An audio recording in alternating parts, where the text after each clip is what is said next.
temos enfrentado uma grande crise no que diz respeito ao Evangelho, porque se você sair por aí fazendo uma pesquisa de campo e perguntar para as pessoas o que é o Evangelho, você vai ter centenas de respostas diferentes. Você vai ter 1 milhão de respostas diferentes. Você vai ter pessoas dizendo várias coisas que não são o Evangelho. Você vai ter pessoas dizendo coisas que são em parte o Evangelho, mas não é todo o Evangelho.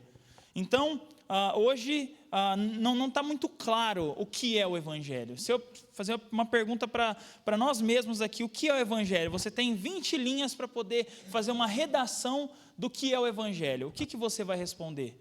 O Evangelho é a morte de Jesus Cristo, o Evangelho são as boas novas, e muitas vezes são coisas que estão corretas, mas o Evangelho não é só isso. E aí, inicialmente, eu quero trazer para os irmãos trecho do livro do Paul Washer, chamado Verdadeiro Evangelho. Paul Washer é alguém que bate muito nessa tecla do Evangelho. Ele tem um livro escrito, O Evangelho de Deus e o Evangelho do Homem. Ele tem um outro livro, que é esse trecho que eu vou ler aqui, que é o Verdadeiro Evangelho. E aí ele diz o seguinte: vivemos dias nos quais o Evangelho não está muito claro para nós. Um grande pecado de nossa era é o que chamamos de reducionismo ao Evangelho.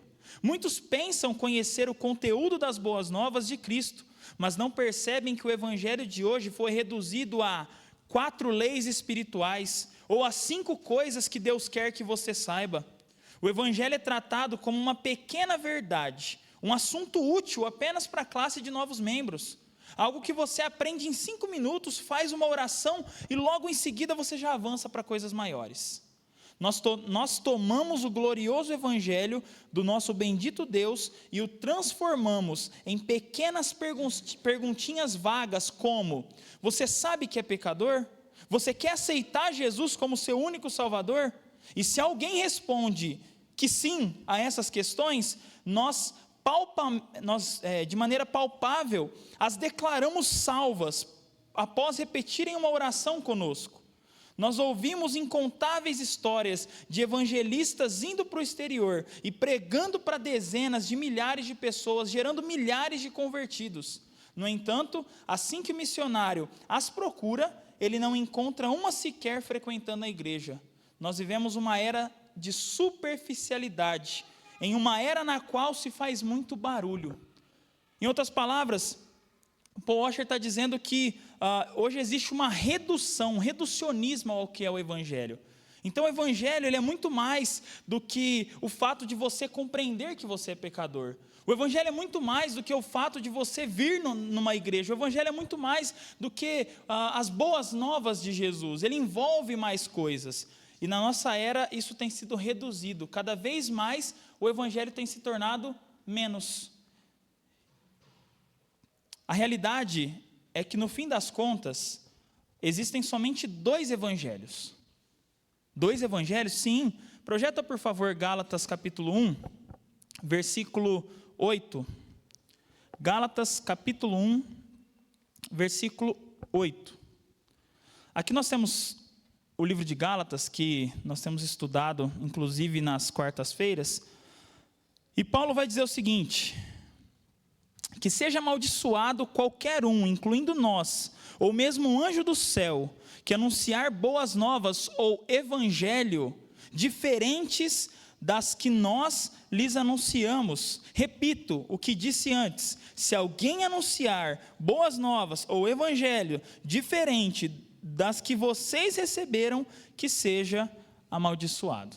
Esse evangelho, ele existe, é um outro evangelho. Nós temos, em outras versões, Paulo colocando exatamente como um outro evangelho. Por quê? Porque além desse evangelho de Jesus, existe um outro evangelho. E hoje em dia, nos púlpitos das igrejas, existe uma concorrência entre o evangelho do homem e o evangelho de Deus. Entre o evangelho de Cristo e o evangelho, a mensagem pregada pelos homens. São coisas distintas, tá? Só para que fique claro essa distinção, olha só. Como é que é o evangelho do homem? Pensa bem aí que você vai lembrar de algumas coisas. No evangelho do homem, doutrinas como a ira de Deus, o pecado, a justiça, o juízo, são proibidas de serem divulgadas às pessoas. Sabe por quê? Porque se você falar sobre pecado, sobre inferno, sobre Deus estar irado, você vai afastar as pessoas de Deus. É muito pesado. Você não pode mais falar que Deus ele está irado. Você não pode mais dizer que as pessoas são pecadoras. Isso tudo faz parte da mensagem do Evangelho. Então, o Evangelho do homem, ele prega uma mensagem contrária a essa. Deus é amor. Venha para Jesus do jeito que você está. E aí a mensagem desse evangelho, o evangelho do homem, é uma mensagem que visa o tempo todo deixar aquele que está ouvindo confortável, agradável. Deixar aquele que está ouvindo o mais confortável possível. Então, não toque em assuntos difíceis, não toque em assuntos espinhosos. Se você estiver conversando com alguém que, por exemplo, nos dias de hoje, se declara como homossexual, não fale que isso é pecado. Porque se você falar que isso é pecado, você vai afastar essa pessoa de Deus. Não chega nas pessoas e diga que elas vão para o inferno, porque se você disser isso, as pessoas vão se afastar de Deus. Mas isso é uma mentira, porque todos já estão separados de Deus, já é uma realidade. Verdade nenhuma do Evangelho afasta as pessoas de Deus. O que afasta as pessoas de Deus é o pecado que elas estão afundadas. E isso faz com que elas já estejam afastadas de Deus. Olha só, outro ponto. No Evangelho do homem, é Deus quem está a serviço das pessoas, e não as pessoas a serviço de Deus. É uma propaganda. Você chega no seu colega de trabalho e fala assim: olha, vamos lá na igreja hoje, porque você vai receber aquela cura que você tanto precisa. Vai lá na igreja hoje, leva a sua conta aí que está vencida, que Deus ele vai fazer com que essa conta seja paga de maneira sobrenatural. Você vai receber uma prosperidade financeira que você jamais imaginou. Ou seja, Deus ele está ao seu dispor. Vocês lembram do gênio da lâmpada? Aquela história que você esfrega a lâmpada, sai o gênio e você tem quantos pedidos normalmente? 3 pedidos. Aí você pede o que você quiser. O Evangelho do homem, ele vai dizer que Deus está a serviço dos homens. Você tem que vir aqui e você tem que exigir que Deus te dê o que você quer. Afinal, você tem fé para isso. Está nas suas mãos. Esse é o Evangelho do homem. Deus a serviço dos homens e não os homens a serviço de Deus. No Evangelho do homem, o ponto central, o centro de todas as coisas, não é Cristo. São seus sonhos. É o que você mais quer na sua vida. São os seus desejos. O que você mais deseja na sua vida? O que você sonha em conquistar? Isso é o centro. A prosperidade material, a saúde, o trabalho, as pessoas, as bênçãos, tudo girando em torno de você mesmo. Esse é o Evangelho do homem. Tudo que acontece na sua vida, tudo que acontece no mundo, está girando em torno de você. Deus está fazendo tudo o que Ele está fazendo, Deus mandou Jesus, Deus Ele continua fazendo tudo porque você é o centro de todas as coisas. Esse é o Evangelho do homem. No Evangelho do homem, não importa se você acredita em Cristo ou não, se você crê em Cristo ou não. O que importa é se você fielmente vem aqui na igreja e dá o seu dízimo.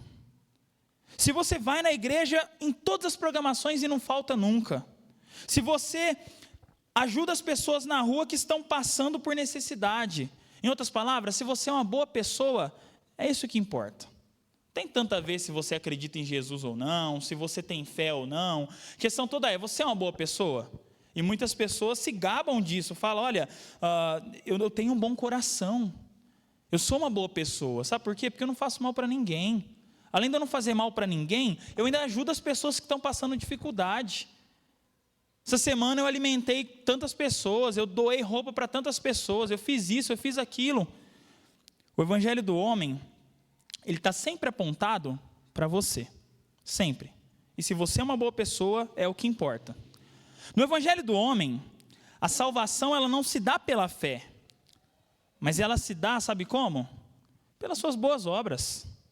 A salvação ela é condicional ao que você faz. Então, se você é alguém bom, então você está salvo.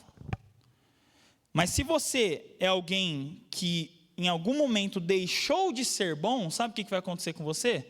Você vai perder a sua salvação.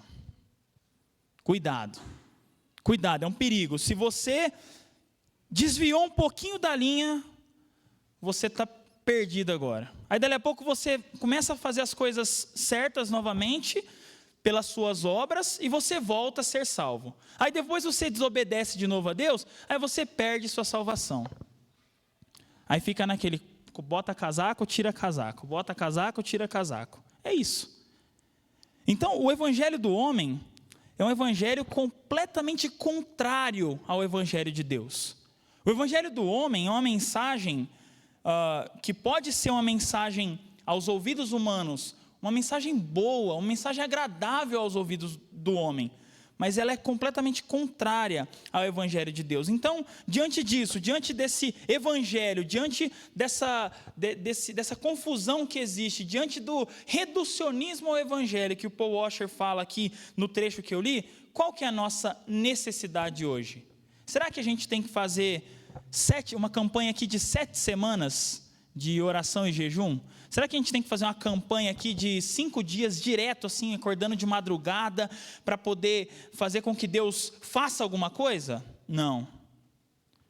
Nós precisamos redescobrir o evangelho. A gente tem que voltar lá na fonte. A gente tem que ir lá naquele que anunciou o evangelho com a própria boca. E aí é agora que nós vamos entrar no texto, João capítulo 6, porque nesse texto de João capítulo 6, nós temos muitas coisas acontecendo aqui. Desde o primeiro versículo, nós temos algo, nem só o primeiro versículo, desde o capítulo 5, tá? O final do capítulo 5, nós temos o seguinte, capítulo 5, ele termina dizendo o seguinte, olha só, Jesus diante dos fariseus, no versículo 39, 5:39, ele coloca assim, vocês estudam minuciosamente as escrituras porque creem que elas lhe dão vida eterna, mas as escrituras apontam para mim, e no entanto vocês se recusam a vir a mim para receberdes vida. Aqui nós temos Jesus já falando das escrituras, da mensagem do evangelho e mostrando a reação dos fariseus. No capítulo 6, nós temos então a multiplicação dos pães. Jesus ele tem uma multidão diante dele.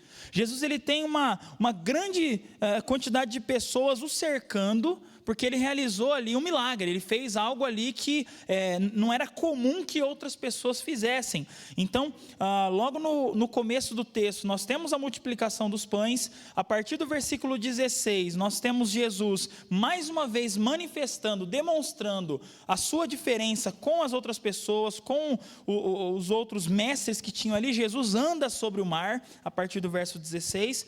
A partir do versículo 22, nós temos Jesus explicando, usando o que ele fez no começo do capítulo, que é a multiplicação dos pães, explicando ali como sendo ele o pão da vida. Um pouquinho mais adiante, no versículo 53, é onde eu quero que nós entremos aqui para que não fique tão extenso, tá? A partir do versículo 53, dentro de Jesus começando a sua pregação, dizendo que ele é o pão da vida, Jesus diz o seguinte: eu lhes digo a verdade, se vocês não comerem a carne do Filho do Homem e não beberem o seu sangue, não terão a vida em si mesmos. Mas quem come a minha carne e bebe o meu sangue, terá a vida eterna, e eu o ressuscitarei no último dia. Pois minha carne é a verdadeira comida, e meu sangue é a verdadeira bebida. Quem come a minha carne e bebe o meu sangue, permanece em mim e eu nele. Eu vivo por causa do Pai, que vive e me enviou. Da mesma forma, quem se alimenta de mim, viverá por minha causa. Eu sou o verdadeiro pão que desceu do céu. Seus antepassados comeram maná e morreram. Quem comer este pão não morrerá, mas viverá para sempre. Ele disse essas coisas quando ensinava na sinagoga de Cafarnaum. Versículo 60. Muitos de seus discípulos disseram: sua mensagem é dura, quem é capaz de aceitá-la? Jesus, sabendo que seus discípulos reclamavam, disse: Isso os ofende? Então, o que pensarão se virem o Filho do Homem subir ao céu onde antes estava? Somente o Espírito dá vida, a natureza humana não realiza coisa alguma, e as palavras que eu lhes disse são Espírito e vida. Mas alguns de vocês não creem em mim, pois Jesus sabia, desde o princípio, quem não acreditava nele e quem iria traí-lo. E acrescentou: por isso eu disse que ninguém pode vir a mim, a menos que o Pai o dê a mim. Nesse momento, muitos de seus discípulos se afastaram dele e o abandonaram. Então Jesus se voltou aos 12 e perguntou: vocês também vão embora? Simão Pedro respondeu: Senhor, para quem iremos? O Senhor tem as palavras da vida eterna. Nós cremos e sabemos que o Senhor é o Santo de Deus. Então Jesus disse: eu escolhi vocês 12, mas um de vocês é o diabo. Ele se referia a Judas, filho de Simão Iscariotes, um dos 12 que mais tarde o trairia. Vamos orar? Senhor Deus, que sua palavra nesse momento venha a nos ensinar tudo aquilo que o Senhor tem para nós nessa noite. Que o Senhor fale individualmente aos nossos corações, que o Senhor fale de modo que nós sejamos edificados pela sua palavra. Nós agradecemos por esse momento, por esse privilégio, e oramos em nome de Jesus. Amém. Por que eu pedi para a gente ler a partir do versículo 53? Porque aqui nós temos, a partir do versículo 53, o desenrolar da história. Lembra que no começo do capítulo, Jesus ele multiplica os pães? Jesus ele está ali naquele momento alimentando pessoas. Ele está fazendo, claro, algo sobrenatural, mas ele está alimentando pessoas que às vezes estavam passando por dificuldades por conta de fome, ou pessoas que nem tinham esse problema, mas estavam lá. A grande questão é que nós temos um relato de que uma multidão se junta a Jesus. Nós temos um relato de que Jesus realiza um milagre. E por trás de cada milagre de Jesus, existe a pretensão de anunciar o Evangelho. Todo milagre. Jesus ele não realiza um milagre só para mostrar que ele tem poder. Jesus ele não realiza um milagre só para poder deixar as pessoas admiradas. Não é isso. Jesus, no final do capítulo, a gente vê que Jesus ele não queria atenção. Ele não queria que as pessoas ficassem só bajulando ele porque ele fez alguma coisa. Então nós temos, a partir do versículo 53, Jesus explicando, na verdade, o objetivo dele. A partir do versículo 27, Jesus ele diz o seguinte: não se preocupem tanto com coisas que se estragam, como a comida, mas usem suas energias buscando o alimento que permanece para a vida eterna, o qual o Filho de Deus pode lhes dar, pois Deus o Pai colocou em mim seu selo de aprovação. Jesus aqui está dizendo para aquelas pessoas que acabaram de comer, que na verdade aquela comida que eles comeram não ia salvar eles, aquela comida que eles comeram ia passar. A palavra de Jesus aqui é bem clara: não se preocupem com as coisas que estragam, como o quê? Como a comida. Sabe o pão que vocês comeram agora? Ele estraga, ele vai acabar. Então a mensagem de Jesus, nesse momento, ainda é uma mensagem atrelada com o que ele acabou de fazer. Mas é interessante que aqui ele começa a desvendar o significado do milagre. Ele começa a trazer para essas pessoas que por trás do milagre que ele fez ali, ele está anunciando uma mensagem. E essa mensagem é o Evangelho. A mensagem de Jesus anunciada aqui é a seguinte: ele diz assim, a partir do versículo 29, essa é a única obra que Deus quer de vocês, creiam naquele que ele enviou. O que Jesus exige daqueles homens? Muito mais do que aquilo que ele ofereceu para eles inicialmente, que é o alimento, que é o pão, que é a comida. Creia. Aqui a gente está vendo já o desvendar do que Jesus está fazendo. E eles respondem no versículo 30, se deseja que creiamos no Senhor, mostre-nos um sinal. O que o Senhor pode fazer? Irmãos, esses homens acabavam de ter visto Jesus multiplicando os pães. Esses homens tinham acabado de ver Jesus andar sobre o mar. Esses homens, eles estavam dizendo aqui que se eles vissem algum sinal, eles iriam crer em Jesus. Essa é a maior mentira que existe, inclusive nos dias de hoje. Às vezes a gente pensa assim, se eu tivesse lá na época de Moisés, se eu tivesse lá no deserto e eu visse aquela coluna de fogo, eu ia crer na hora. Não ia nada, não ia. Eles não criam, eles foram incrédulos quanto à promessa de Deus, eles foram incrédulos quanto ao que Deus disse para eles. Então, a diferença entre nós e eles é a época que nós vivemos. O coração daqueles homens era um coração igualzinho ao meu e ao seu. O coração daqueles homens é o mesmíssimo coração que o nosso. Então, esses homens disseram para Jesus como se a mensagem do Evangelho, a fé que fosse gerada, elas iriam vir de um milagre. E não é assim. Pelo contrário. Eu estou dizendo tudo isso por quê? Porque a mensagem do Evangelho, ela sempre vai ter dois efeitos. Ela sempre vai ter dois resultados. Sempre. Sempre. Primeiro resultado é o resultado que nós vamos ver desses homens aqui. Ela endurece o coração. Nem sempre a mensagem do Evangelho, ela vai atrair a pessoa para a igreja, para Jesus, nem sempre, nem sempre. Aqui nós temos o próprio Jesus pregando para as pessoas, e o resultado dessa pregação inicialmente de Jesus é o abandono de muitas pessoas.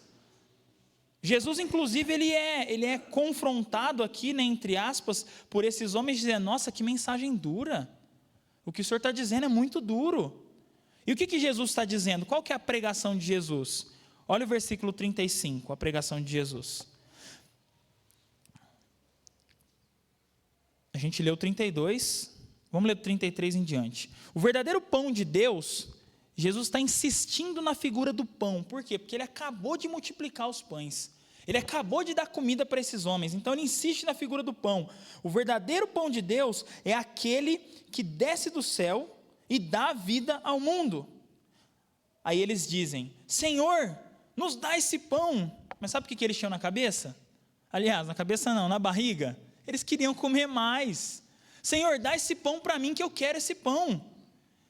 E aí Jesus vai então e vai dar esse pão para eles. Olha o versículo 35. Eu sou o pão da vida. Quem vem a mim nunca mais terá fome. Quem crê em mim nunca mais terá sede. Mas vocês não creem em mim, embora tenham me visto.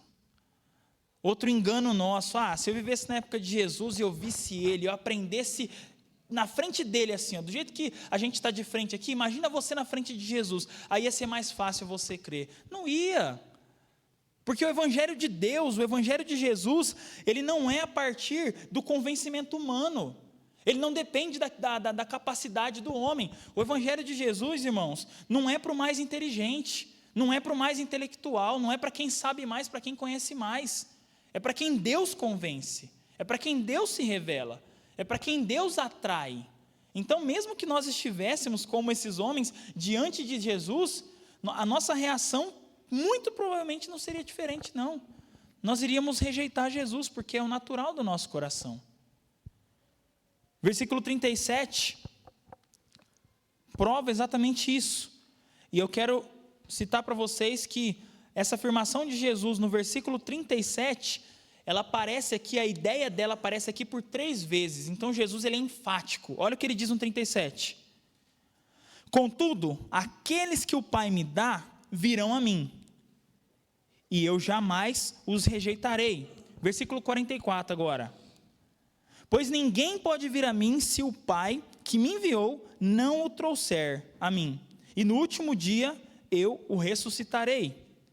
Agora, versículo 65. E acrescentou, por isso eu disse que ninguém pode vir a mim, a menos que o Pai o dê a mim. Irmãos, Jesus aqui por 3 vezes ele está dizendo, não é porque você quer, não é porque depende de você, não é porque está nas suas mãos. Não é a hora que você quiser, você vai até Jesus e você é salvo. Talvez você já tenha ouvido aquela expressão, né? Agora eu não quero não, mas daqui a um tempo, quando eu for mais velho, eu quero. Quando eu for mais velho, aí eu volto para Jesus. Mentira! A pessoa só vai para Jesus no momento em que Deus a traz até Jesus. A salvação é uma obra de Deus. Por isso que nós não precisamos ficar desesperados quando nós anunciamos o Evangelho para as pessoas. Desesperados como se dependesse de nós ou desesperados como se dependesse delas. Não depende nem de mim, não depende nem de quem está me ouvindo, depende de Deus pegar essa pessoa, abrir o coração dessa pessoa, abrir os ouvidos, os olhos e trazer essa pessoa até Jesus. A salvação ela é totalmente obra de Deus. Jesus ele enfatiza isso por 3 vezes. Por quê? Porque esses homens, eles falaram, tá bom então, Senhor, dá esse pão que eu quero esse pão. Aí Jesus fala, mas não adianta, aquele que o Pai me dá, ele vai vir até mim, e eu vou ressuscitar ele no último dia, uma promessa futura, uma promessa escatológica, uma promessa de que a salvação, embora ela seja algo que aconteça aqui, hoje, ela tem um desdobramento, um reflexo lá no último dia, lá no final de tudo, onde Jesus garante que aquele que for trazido pelo Pai até ele, vai ter o seu corpo ressuscitado no último dia. Então Jesus ele enfatiza por 3 vezes que a salvação é uma obra de Deus. E ele continua, versículo 45, para a gente continuar. Jesus diz o seguinte, como dizem as Escrituras, todos eles serão ensinados por Deus. Todo aquele que ouve o Pai e aprende dele, vem a mim. Não que alguém tenha visto o Pai, somente eu que fui enviado por Deus o vi. Eu lhes digo a verdade, quem crê tem a vida eterna. Irmãos, a mensagem do Evangelho de Jesus, a mensagem do Evangelho de Deus, ela é uma mensagem que visa nada aquilo que o homem tem. A mensagem de Jesus, ela não pede nada do homem que venha do homem. Ela não pede nada que o homem possa oferecer para Deus para em contrapartida ganhar a salvação. Pelo contrário, Jesus fala aqui que aquele que aprende de Deus, que ouve o Pai, vai até Ele. E Ele coloca, Ele diga a verdade, quem crê tem a vida eterna. Versículo 48. Isso aqui é a mensagem do Evangelho, tá? Jesus está pregando o Evangelho para aqueles homens, para aquela multidão. Ele diz, sim, eu sou o pão da vida. Isso aqui na cabeça do judeu, e especialmente daqueles que eram mais estudados, era como se fosse uma bomba, porque Jesus está dizendo aqui que além dele ser aquele por quem eles seriam salvos, está dizendo que ele é o próprio Deus, eu sou. O judeu tinha o costume de ouvir isso lá no Antigo Testamento, o judeu tinha o costume de ouvir Deus dizendo que o nome dele era eu sou, e aqui eles estão ouvindo de Jesus dizendo eu sou o pão da vida. Versículo 49, seus antepassados comeram maná no deserto. Sabe o povo do deserto? Eles comeram pão também, eles comeram maná no deserto, mas sabe o que aconteceu com eles? Morreram. Quem comer o pão do céu, no entanto, jamais morrerá. O maná não era um pão que desceu do céu? O maná não era um pão que veio do céu? Mas Jesus está dizendo assim, não é esse pão não, esse pão, eles comeram e morreram. Agora eu sou o pão que desceu do céu, e quem comer de mim, não vai morrer mais. Versículo 51, ele fala isso, eu sou o pão que desceu do céu, quem comer desse pão, viverá para sempre, e este pão que eu oferecerei, para que o mundo viva, é a minha carne. Irmãos, ele está dizendo para esse povo, para esses homens, que aquele pão que ele acabou de multiplicar, que ele acabou de dar para eles, não podia fazer nada além daquele momento. Ele está dizendo para aqueles homens que, no fim das contas, ele multiplicou o pão, ele alimentou naquele momento, mas ele fez isso para mostrar que ele é o alimento que aqueles homens precisam. Jesus é o alimento que todo homem precisa. A pregação do Evangelho é muito clara, nós falamos de Jesus, nós falamos de quem Jesus é, nós falamos que os homens precisam de Jesus. Eles não precisam de uma ajuda, eles não precisam de uma melhora, eles precisam de transformação. E essa transformação vem como? Através de Jesus. 52, ele mostra aqui já a reação, olha só. Então os judeus começaram a discutir entre si a respeito do que ele queria dizer. Aí olha a pergunta deles. Como pode esse homem nos dar a sua carne para comer? Perguntavam. Eles não estavam entendendo nada. Eles estavam mais perdidos que cego em tiroteio. Eles estavam achando que Jesus estava oferecendo, literalmente, o corpo dele, para que eles comessem naquele momento.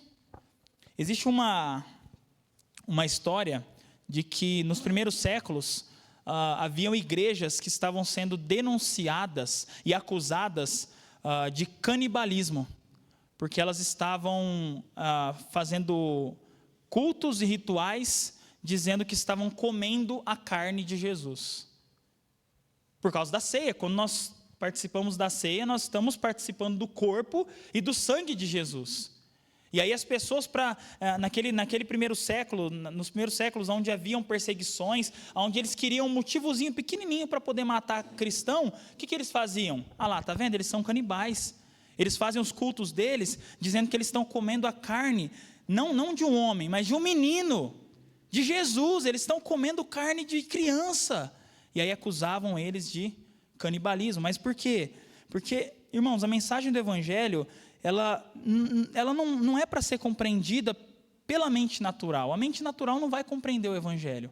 Esses homens aqui, eles estavam com a mente natural deles. Então eles estavam achando que Jesus literalmente ia cortar um pedacinho do dedo dele. Toma aqui, ó. Se você comer esse pedaço de dedo, você vai ter a vida eterna. E não era essa a mensagem de Jesus. Porque Jesus ele vai ensinar a partir do versículo 53, que foi o que nós lemos. Eu lhes digo a verdade, se vocês não comerem a carne do Filho do Homem e não beberem o seu sangue, não terão vida em si mesmos. Quantas vezes Jesus não repetiu isso aqui? Acho que é a quinta vez, sexta vez que Jesus está o tempo todo. Comam da minha carne, quem comer da minha carne tem a vida eterna, quem beber do meu sangue tem a vida eterna. Isso é o Evangelho. A mensagem do Evangelho aqui ela está sendo exposta de maneira muito clara, muito aberta. A grande questão é que a mente natural não compreende isso.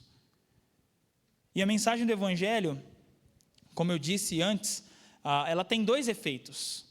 O primeiro efeito que nós vemos aqui, e a partir do versículo 55, nós vamos ver isso com mais clareza, quando Jesus ele repete mais uma vez a frase dele, quem comer da minha carne, quem beber do meu sangue. A mensagem do Evangelho ela vai, às vezes, endurecer o coração dos homens. Às vezes a gente pode falar com o máximo de amor possível, a gente pode ser o mais educado possível, a gente pode ser o mais calmo, tranquilo, sereno possível, quando nós pregamos o Evangelho. O coração daquela pessoa vai se endurecer mais ainda, porque um dos efeitos do Evangelho é endurecer o coração também dos incrédulos. O Evangelho ele vai, e é como Isaías diz, a palavra ela nunca vai voltar vazia, ela vai sempre cumprir o propósito pelo qual ela foi jogada, ela foi falada. E às vezes Deus ele usa pessoas para pregar o Evangelho e endurecer ainda mais o coração dos incrédulos. E tudo bem, esse é o efeito do Evangelho. Aqui nós temos o próprio Jesus, olha a partir do versículo 55. Pois minha carne é a verdadeira comida e meu sangue é a verdadeira bebida. Quem come minha carne e bebe meu sangue permanece em mim e eu nele. Eu vivo por causa do Pai que vive e me enviou. Da mesma forma, quem se alimenta de mim, viverá por minha causa. Irmão, isso aqui é maravilhoso. Isso aqui é a mensagem mais linda que alguém pode ouvir, é essa mensagem. Jesus está dizendo assim, olha, se você realmente crer em mim, o seu corpo pode morrer, mas você vai continuar vivo eternamente. Você pode morrer a partir de qualquer momento agora. Se você comeu a minha carne e bebeu o meu sangue, não importa o que aconteça daqui para frente. A sua vida eterna está garantida. Essa é a mensagem de Jesus. Versículo 58. Eu sou o verdadeiro pão que desceu do céu. Ou seja, sabe o maná? Foi Deus quem mandou? Foi, mas eu sou o verdadeiro pão. Eu sou a verdadeira comida que Deus está mandando para vocês. Eu sou o verdadeiro alimento que Deus está dando para vocês.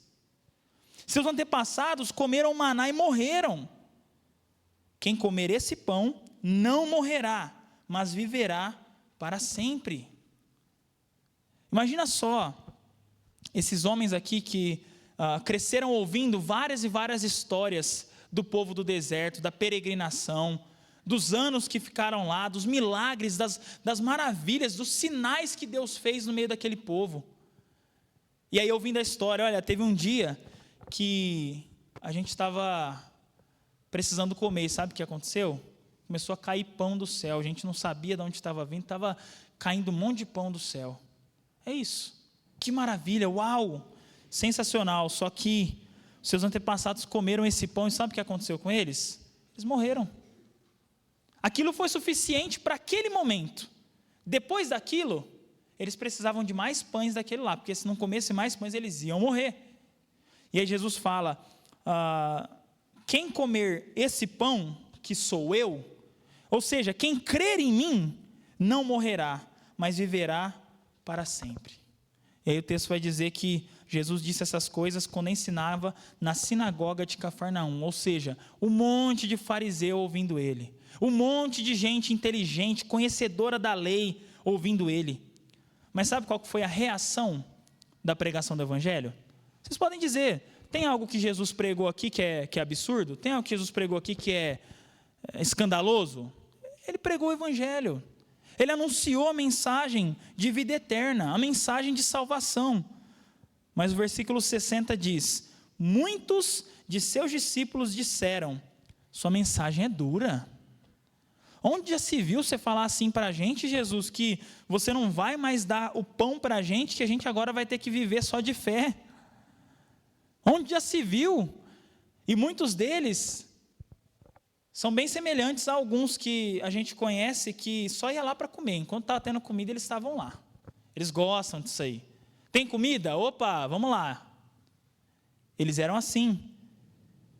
E aí o texto continua dizendo, sua mensagem é muito dura. Quem é capaz de aceitá-la?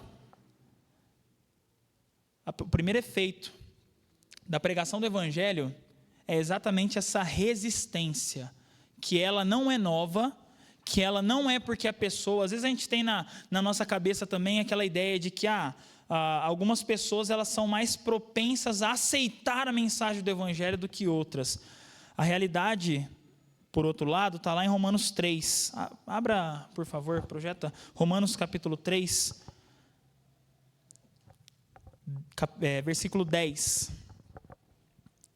Como afirmam as Escrituras, ninguém é justo, nenhum sequer, ninguém é sábio, ninguém busca a Deus, todos se desviaram, todos se tornaram inúteis, ninguém faz o bem, nenhum sequer.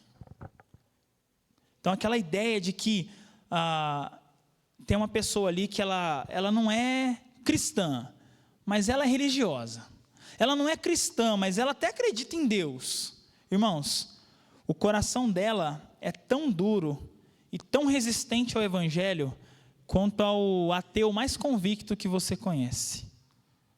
Porque, mais uma vez, a mensagem do evangelho é o trabalhar de Deus no coração dos homens. A mensagem do evangelho é o trabalhar de Deus no quebrantamento e no endurecimento do coração dos homens. Deus é quem está com o poder todo para poder decidir e mudar o coração de alguém que está perdido.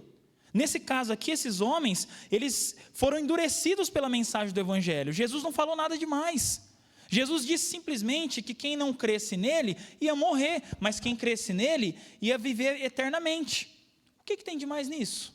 Só que Jesus confrontou o coração daqueles homens que estavam ali porque queriam comida, estavam ali pelo que Jesus podia oferecer, não pelo que Jesus é. E muitos hoje buscam a mesma coisa. Vão na igreja por quê? Porque podem receber algumas coisas. Aí quando param de receber algumas coisas, o que acontece? Sumiu. A gente nunca mais vê. Aí quando a igreja começa a dar de novo alguma coisa para essa pessoa, ela volta. Aí quando para de dar, ela some de novo. Esses homens, eles iam até Jesus porque Jesus podia oferecer alguma coisa para eles. Comida. Pensa só você comer de graça, como é que é bom? É bom, não é, comer de graça? Alguém te chamar e a pessoa pagar o almoço, a janta para você, olha que maravilha, muito bom. Imagina Jesus multiplicando os pães, falando, coma aqui, pode comer. Você vai estar satisfeito com o que você vai comer.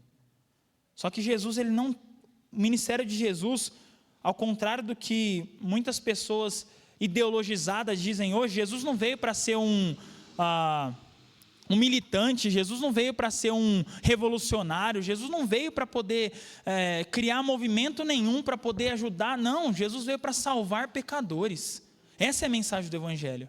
Jesus não veio para poder melhorar a vida de algumas pessoas, ele veio para transformar a vida de pessoas. A mensagem do evangelho é uma mensagem que transforma. A comida que Jesus dá, embora nós tenhamos aqui a comida, o alimento físico, a comida que Jesus dá é uma comida que sacia a alma. É uma comida que faz com que a nossa alma esteja totalmente satisfeita naquilo que Jesus é, antes de se satisfazer naquilo que Jesus dá. O coração dos homens, por natureza, eles querem aquilo que Jesus pode dar. Imagina só, você crê em Jesus e você pode receber bênção sem medida. Olha só, aí algumas pessoas vão olhar assim e falar, olha, o irmão ali, ó, foi só vir para a igreja que trocou de carro, comprou casa nova, melhorou o estilo de vida, está ganhando mais dinheiro. Ou seja, o segredo é o quê? É ir para a igreja. Mas e o irmão que está passando por dificuldade? Tanto um quanto o outro, antes do que Deus dá, se satisfaz naquilo que Deus é. Antes do que Deus pode abençoar fisicamente, materialmente, esses irmãos estão satisfeitos em quem Deus é. Essa é a mensagem de Jesus. Então, muitos dos seus discípulos, versículo 60, eles acharam a mensagem de Jesus dura. Só que Jesus, olha o versículo 61, sabendo que seus discípulos reclamavam, disse, isso vos ofende? Vocês estão incomodados com essa mensagem? E aqui, nós já partimos para o segundo efeito do Evangelho, daqui para frente. Porque Jesus, com certeza, ele anunciou a mensagem do Evangelho, claro, de maneira fiel. As pessoas ouviram e rejeitaram. Olha só a continuação. Então, que pensarão se virem o filho do homem subir ao céu, onde estava antes? Somente o Espírito da vida. A natureza humana, sabe o que ela faz? Nada. Não realiza coisa alguma, e as palavras que eu lhes disse, são espírito e vida. É como se ele dissesse assim, está diante de vocês o seguinte, o que vocês estão dizendo, querendo e fazendo, que não realiza nada, não faz nada, e está diante de vocês o que eu estou dizendo, que é espírito e vida eterna. Sabe o que eles fizeram? Alguns de vocês, olha o versículo 64, alguns de vocês não creem em mim, pois Jesus sabia desde o princípio quem não acreditava nele e quem iria traí-lo.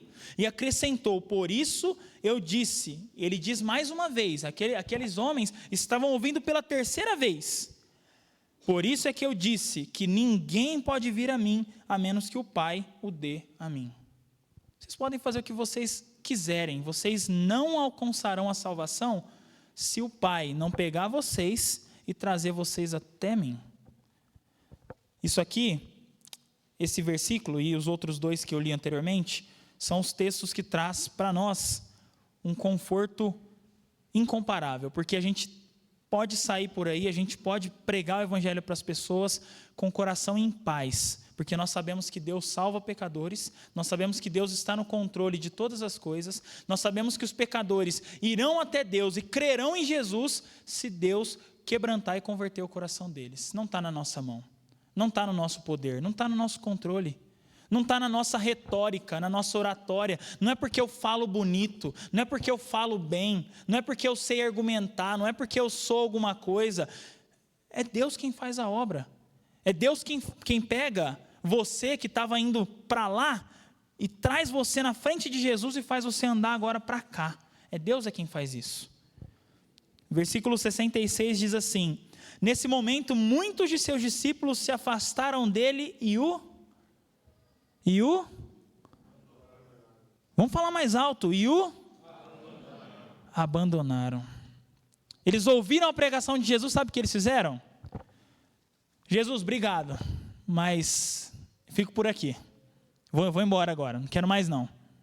Eles vão embora. Eles pegam a astralha dele e vão embora. Só que Jesus, ele estava muito preocupado com a quantidade de pessoas. Ele estava muito preocupado com quantas pessoas iriam seguir a ele.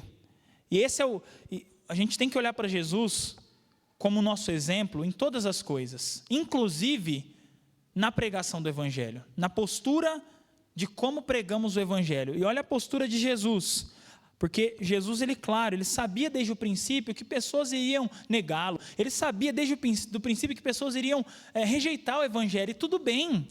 Um dos efeitos da pregação do Evangelho é a rejeição, é natural, vão rejeitar.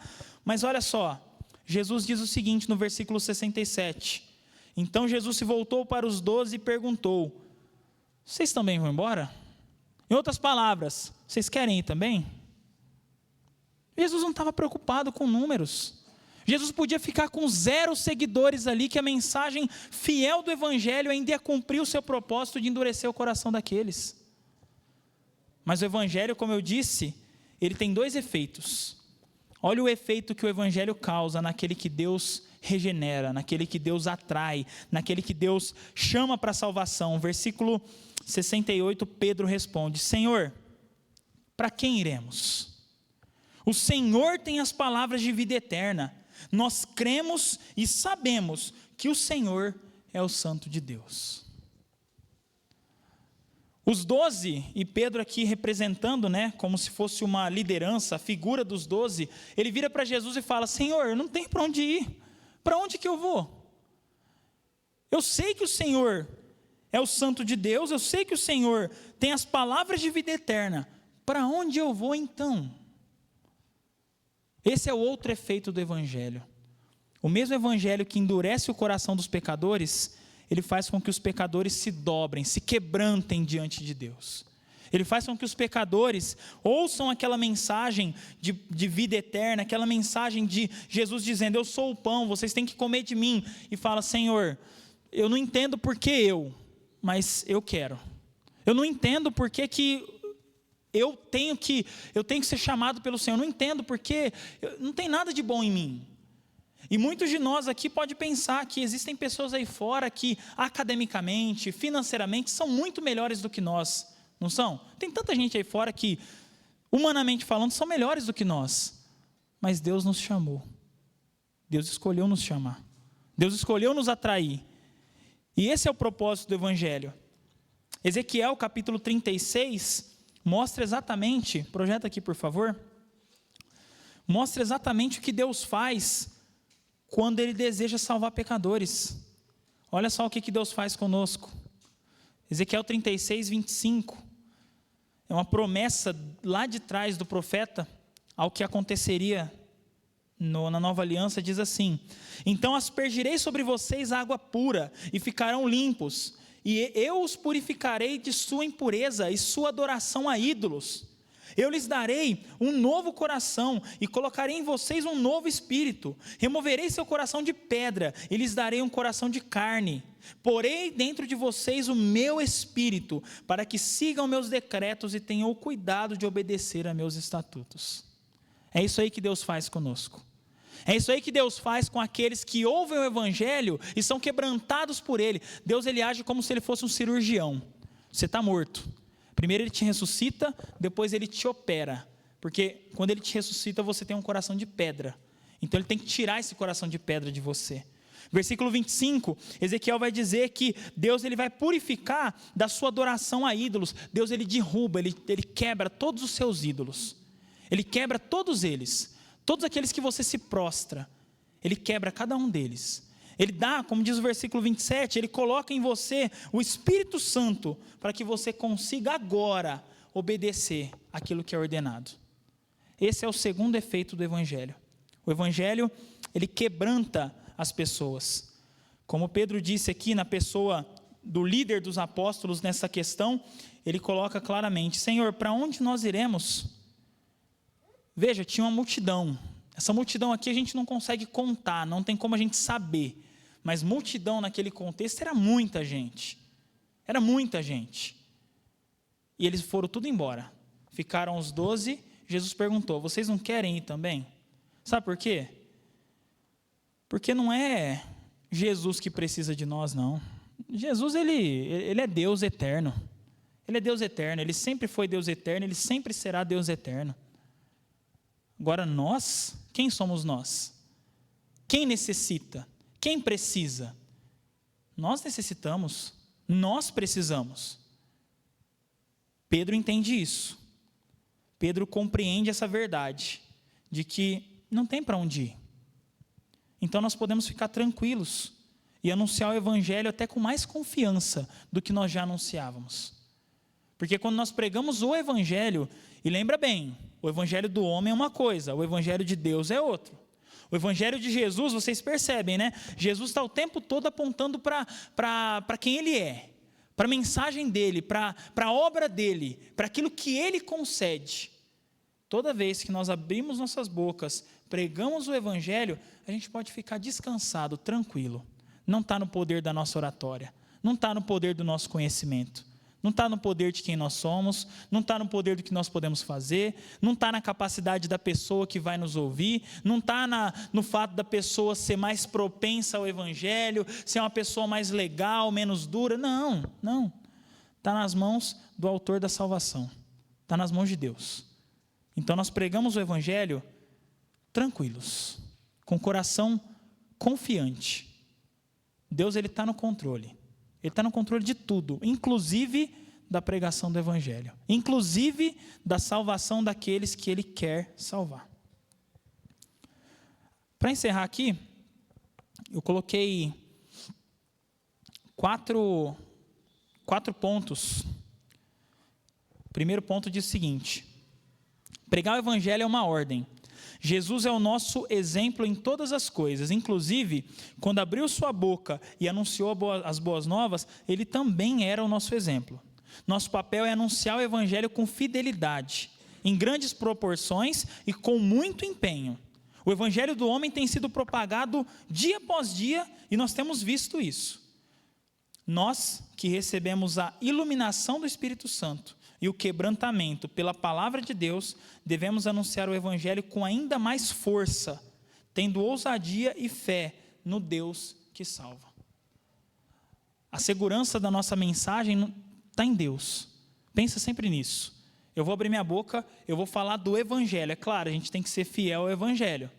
A gente não pode mudar a mensagem para agradar as pessoas. A gente não pode tentar aliviar a mensagem e falar, não, eu vou conversar aqui, mas eu não vou falar sobre inferno não, porque senão a pessoa vai ficar meio assustada. Não. Se o momento for aquele que você vai anunciar sobre o juízo de Deus, faça de maneira fiel e confia no Deus que salva. Ponto 2, somos ordenados a anunciar o evangelho com fidelidade. Acabei de falar. Devemos temer a Deus e não aos homens. Olha a EBD aí. A verdade não deve ser escondida nem sacrificada pelo bem dos homens. E aí eu trouxe uma frase do John MacArthur que ele diz assim: nunca suavize o evangelho. Se a verdade ofende, então deixa que ofenda. As pessoas passam toda a sua vida ofendendo a Deus. Deixa que elas se ofendam por um momento. A mensagem não é nossa, portanto, não temos o direito de mudá-la. Ponto 3, devemos esperar oposição por aquilo que pregamos. A resposta do pecador nem sempre será positiva. Em muitas situações, talvez na maioria delas, a resposta será negativa.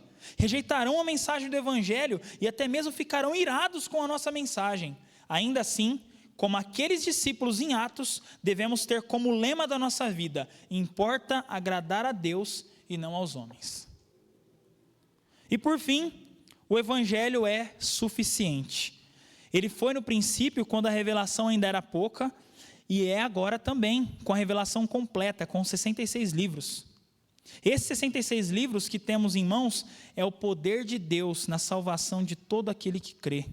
Nós podemos confiar no poder de Deus através dessa mensagem poderosa.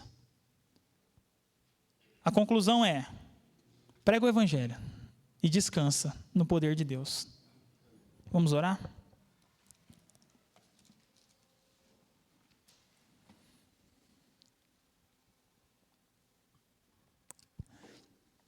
Senhor, nós te agradecemos pelo momento que tivemos, pela palavra do Senhor.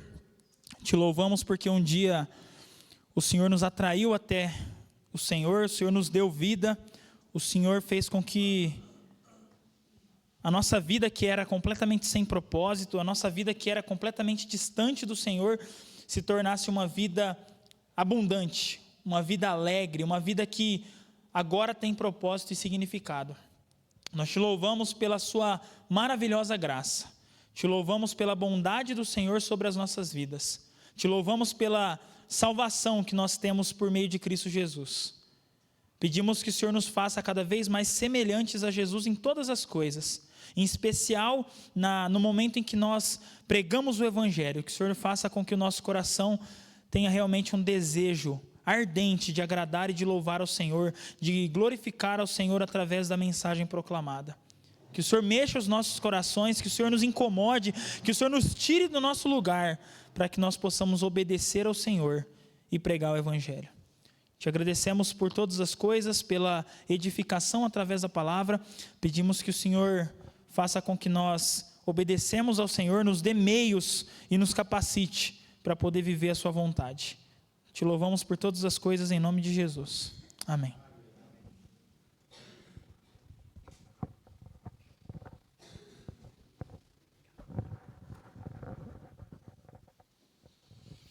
Amém, irmãos?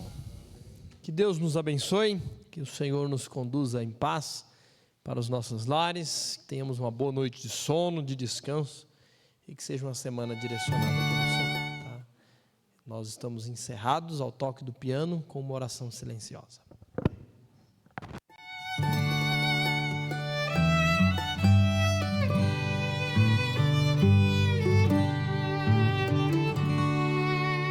How deep the Father's love for us.